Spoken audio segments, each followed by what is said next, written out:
The bone marrow aspirate needs to be processed in the lab right after the collection or within 2 hours of collection to maintain the morphological integrity of the cells.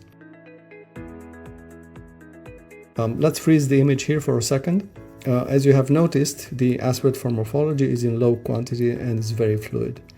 The aspirate for morphology needs to be roughly just 1 milliliter for reasons we will discuss in a separate video.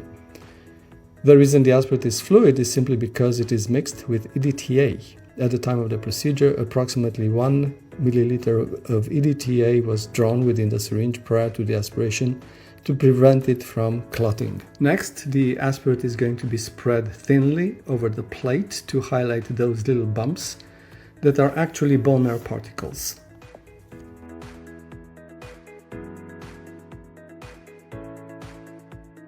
At this point, we collect with the edge of a beveled slide a little bit of bone marrow, at the same time trying to get some of those particles and make a direct or push smear with the very same technique as when making a blood smear. Let's see the repeat maneuver now.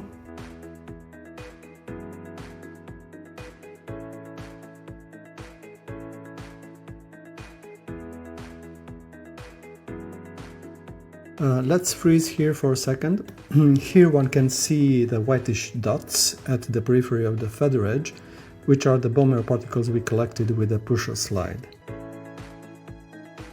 Let's see how the Giemsa stain smears look like now. One can easily see the direct smears, how thin they are, with nice feather edges, and the particles lined up at the periphery of the feather edges. And now let's look at what the smears look like under the microscope.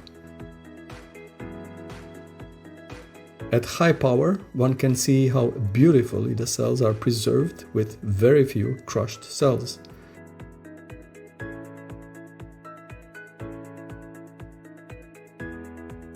Then moving along toward the feather edge, one can see the megakaryocytes. The megakaryocytes are usually pushed to the periphery of the feather edge due to a physical phenomenon called granular convection, also known as the Brazilian nut phenomenon.